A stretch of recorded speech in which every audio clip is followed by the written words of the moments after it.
Bine v-am găsit, bine v-am regăsit, dragilor din Zodia Taur, oriunde v-ați afla. Azi voi face lectura generală pentru luna septembrie a acestui an 2025, așa că toți cei care aveți Soarele, Luna, Venus, Ascendentul sau oricare alt aspect astral important pentru voi din harta voastră natală și care are legătură cu Zodia Taur, această lectură este de asemenea și pentru voi. Desigur, dragilor, vă rog să luați decât ceea ce rezonează cu voi, restul lăsați-le să zboare în univers, pentru că, sigur, sunt pentru alte energii care, într-o mai mică sau mai mare măsură, au legătură cu Zodia Taur. Așa cum deja mulți dintre voi v-ați obișnuit, am extras deja cărțile din Oracolul Frunzelor de Ceai. Să vedem așa, pe ansamblu, cam ce aduce această primă lună de toamnă. Prima săptămână aveți o anumită teamă, anumite griji, o situație destul de tensionată, care vă cam acaparează. Acum poate să fie legată de orice aspect, că e de muncă, că e de bani, că e de familie, că e de relație. Există anumite temeri. Există anumite îngrijorări, anumite griji care vă face să fiți un pic mai tensionați. Prima săptămână începeți un pic mai tensionați. Cea de-a doua săptămână, o situație în care echilibru este foarte recomandat.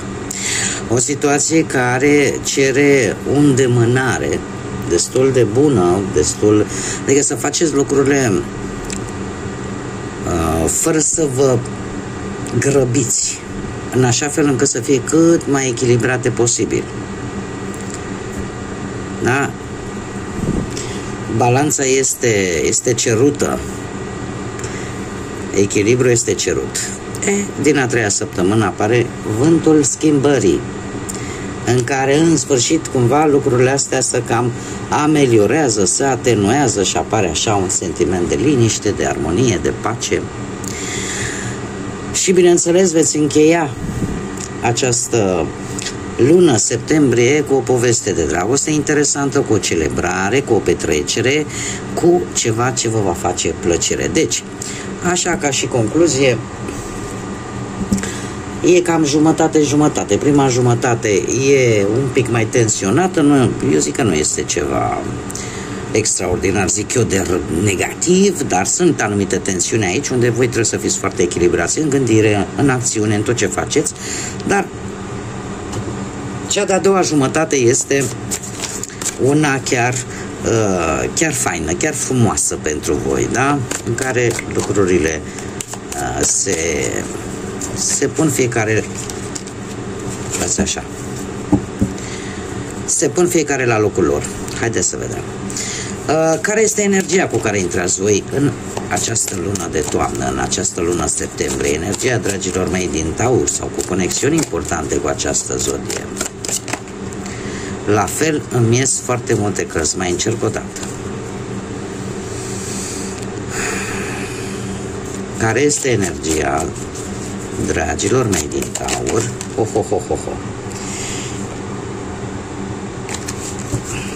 Dragii mei, dragi, pe de-aia sunt cărțile așa și nu sunt...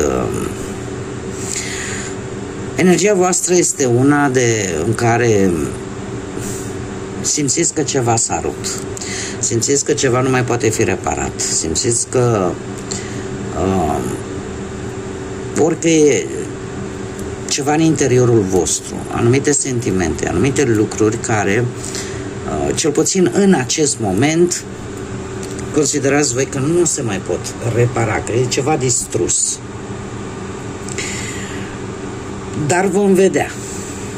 Vom vedea. Eu aș zice că această stare de fapt, această energie a voastră e poate din cauza faptului că ori ați stat foarte mult timp într-o anumită situație, într-un anumit loc, într-o anumită conjunctură care și n-ați putut să vedeți poate de fapt ce era mai important, a dus la ceea ce s-a întâmplat.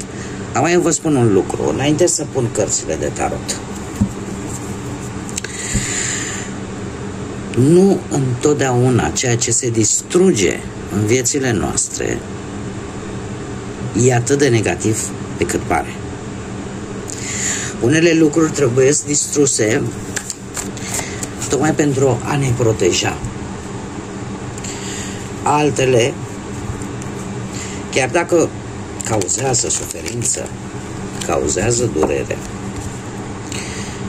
dar mai târziu o să vedeți că ele au avut și ele un sens. Știu că pare greu de crezut, dar eu vă spun, folosesc propria mea experiență atunci când vă spun aceste lucruri. Haideți să vedem ce ne spune tarotul și ce vine pentru dragii mei din Taur pe plan profesional, financiar sau sentimental. Să vedem de ce sunteți voi așa de necăjiți, de supărați, de triști. Pentru că voi gândiți că s-a pierdut tot, că nu se mai poate face nimic. Ia să vedem. Pe plan profesional, da, se pare că decizii, dragilor, decizii care nu prea vă plac, decizii care o să vă rupă sufletul, decizii care vă vor crea momente dureroase pe plan profesional, mare atenție. Dar chiar dacă sunteți conștienți că vor exista niște consecințe, deci tot ce e legat de muncă, nu știu, o situație care are legătură ori cu cariera voastră profesională, ori cu locul de muncă unde vă aflați, oricât, nu știu, e ceva care totuși vă creează o stare dureroasă.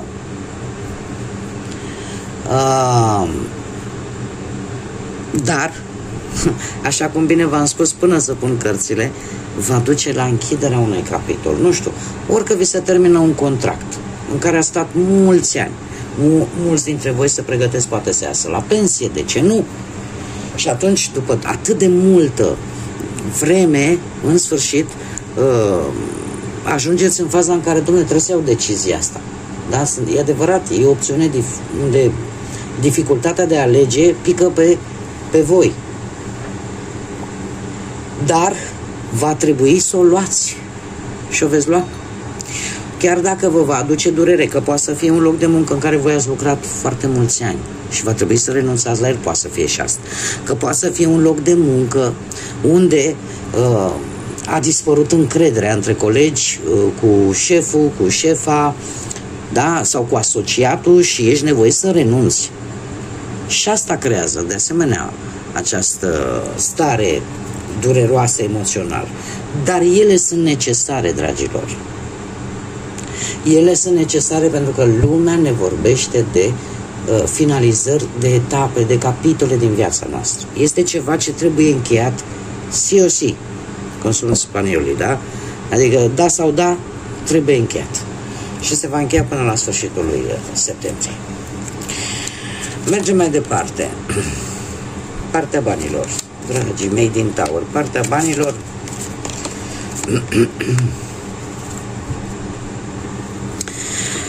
Partea banilor, dragii mei dragi, nu știu dacă voi ați cheltuit sau veți cheltui în prima săptămână din septembrie niște bănuți ori pe sănătate, pe o problemă de sănătate, ori poate pur și simplu pe un sejur undeva unde să vă recăpătați voi vitalitatea, energia. Patrul de spade îmi spune că lucrul ăsta vă poate cauza ăsta sau oricare altceva, dar în special ori pe sănătate, ori pe partea asta în care poate vrei să te mai recuperezi un pic, să-ți iei câteva, nu știu, câteva zile, o săptămână, poate, de vacanță, de ceva, în septembrie, îți poate aduce un mic blocaj. Nu foarte mare, un mic blocaj financiar. Nu va dura, nu e ceva să zici, domne, gata, să alege praful. Nu. Ce-ar mai fi de spus? Tot în luna septembrie sunt mari șanse să găsiți bani din întâmplare. Știu că sună iurea ce vă spun acum. Dar există șansa asta. Nu știu, că-s niște bani care i-ați pus voi departe mai nu știu când, acum nu știu câtă vreme și ați uitat de ei. că îți vine pur și simplu, e mai greu în vremurile care le trăim, dar asta nu înseamnă că nu vine vreo mărire de salariu. Sau pur și simplu un câștig. Un câștig care, din punctul meu de vedere, cu șaptele ăsta de spade aici, eu cred că ar trebui să-i țineți, să nu pariați, să nu investiți, să nu împrumutați și să nu fiți tentați să faceți anumite afaceri destul de dubioase cu ei, cu acești bani. Încercați să-i canalizați, să fiți isteți și să-i canalizați pentru voi. Mare atenție, pentru că e adevărat, și micul ăsta câștig de bani, e posibil ca alții să încerce să profite de el. Așa că mare grijă. Uite, eu chiar aș mai pune o carte pentru că nu-mi place. Și este posibil să fie legați ori de persoane cu care voi lucrați în mediul ăsta al muncii, ori nu știu, aș zice că în vreo călătorie ceva, cineva de la drum lung. Dar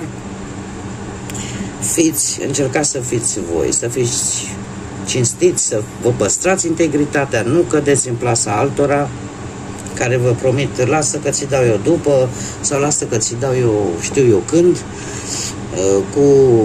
Eu am o vorbă, papagal de ăștia care promit mult și fac puțin, eu una sunt sătulă.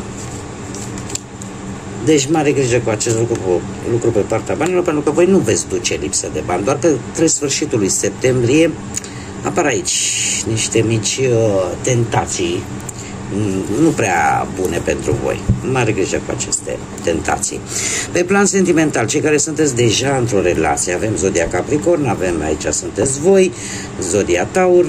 Dragii mei, voi în această lună vreți să străluciți efectiv, să vă îmbrăcați diferit, să vă aranjați, să fiți așa într-o aură așa de strălucitoare încât să atrageți. Și o veți face pentru că veți avea parte de multă pasiune și multă chimică această lună în pereche, ceea ce nu e deloc rău. De asemenea, decât ar trebui, zic și eu acum, nu dau cu parul, ar trebui, mai ales că avem un 3 de monede aici, voi o faceți tocmai pentru că vreți ca perechea voastră să vă aprecieze, să, cum să spun eu, și nu numai să vă aprecieze, dar să vă trateze așa cum sunteți voi. Felul vostru de a fi, ceea ce voi faceți. Și eu aș spune că în pereche voi veți concretiza de-a lungul sau până mai bine zis, până la sfârșitul lui septembrie, voi ca și pereche veți concretiza o idee, un proiect pe care l-ați avut în plan de ceva vreme. E adevărat, nu veți putea să-l duceți la bun sfârșit singuri, va fi nevoie și de ajutorul altor persoane, dar un proiect, în sfârșit, se concretizează. Mergem mai departe. Cei care sunteți singuri, cei care sunteți singuri, dragii mei, dragi, viața voastră sentimentală va lua o turnură la care nici măcar nu vă așteptați. Chiar mi-aș dori ca mult să vă regăsiți cu acest mesaj. De ce? Pentru că avem un as de monede, un as de monede care vine cu o oportunitate de care voi va trebui să profitați din plin. De ce? Iar mi-apar zodii de pământ, Taur, ca și voi, Fecioară sau Capricorn. Este cineva poate mai în vârstă sau poate care are un mod de gândire mult mai matur. Pe partea asta a vieții sentimentale, asta îmi spune că este cineva care poate are mereu resurse din punctul ăsta de vedere material. E o fire destul de independentă. care poate oferi siguranță și poate oferi și prosperitate materială. Iar dacă vă regăsiți în acest mesaj, oricum soarele răsare. Deci viața voastră se schimbă într-o manieră foarte pozitivă pe plan sentimental. De asemenea, dacă nu vorbim de o energie, și apropo de asta, dacă unii dintre voi aveți poate ascendentul ori tot în zodia Taur sau în altă zodie de pământ, Fecioară sau Capricorn, voi vă veți putea regăsi aici. Voi sunteți cei care sunteți siguri pe voi, care v-a spus, cum să spun eu, deoparte ceva bănuți, ceva resurse, în așa fel încât să nu fiți cu fundul gol, cum se spune, da? Când măcar să fiu pregătit, dacă apare dragostea mare, să fiu și pregătit, nu? Bun, dacă nu vorbim de acest aspect, vorbim de situația în care voi, dragilor, veți reuși să vă dați seama că aveți calități, că aveți foarte sau destul de multe calități ca să puteți atrage iubirea către voi. Iar lucrul ăsta se va întâmpla până către sfârșitul lui septembrie, când în sfârșit dragostea ajunge la voi.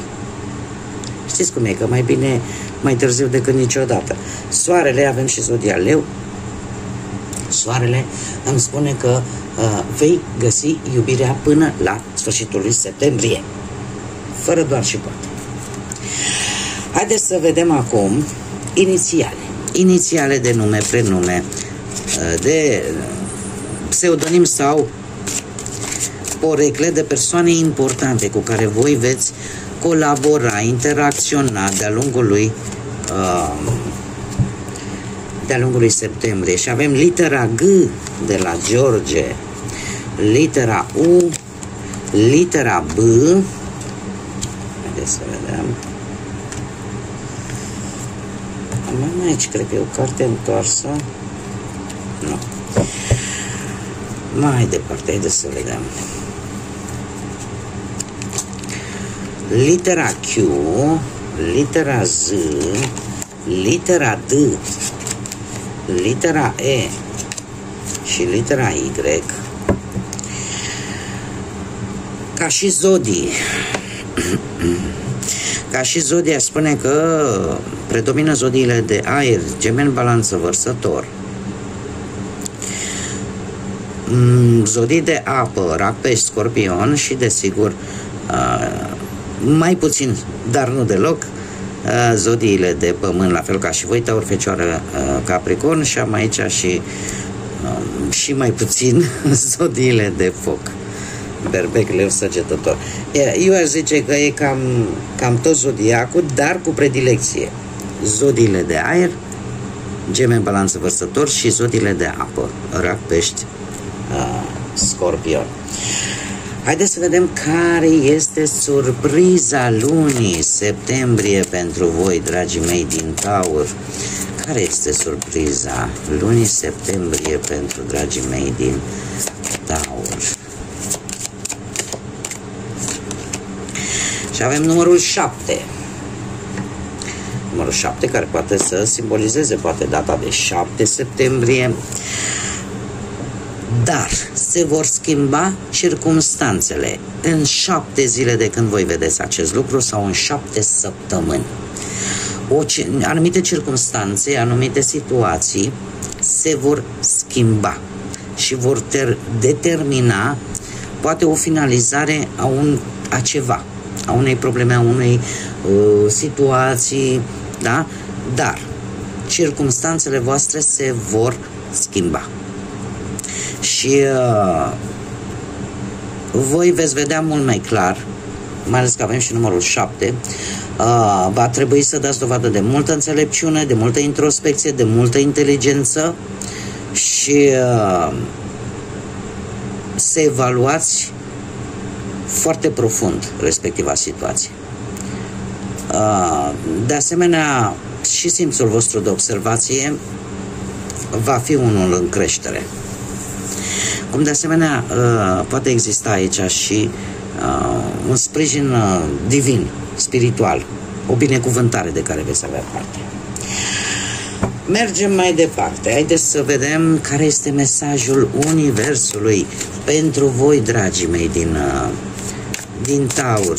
Care este mesajul pentru dragii mei din Taur pentru luna septembrie? Un mesaj, te rog.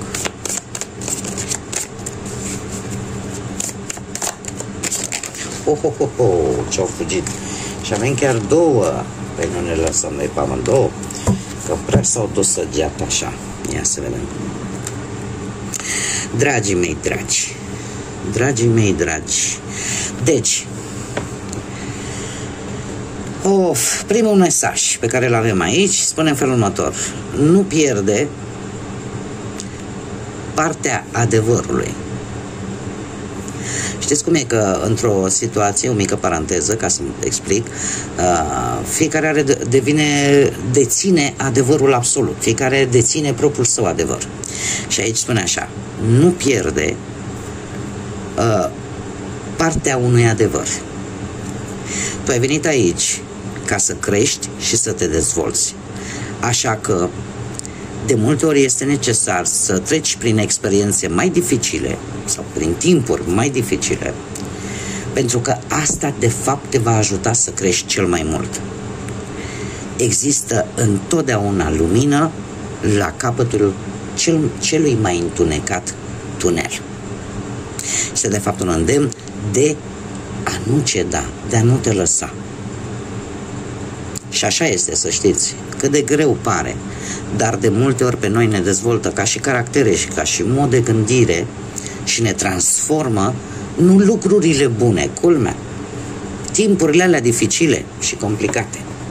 Și avem al doilea mesaj. Al doilea mesaj pentru voi, dragilor, spune în felul următor: dacă te simți blocat în orice aspect al vieții tale, că e în relație, că e la muncă sau pur și simplu în orice situație, întreabă-te pe tine însuți: ce mă oprește pe mine să renunț, să las, să părăsesc această situație?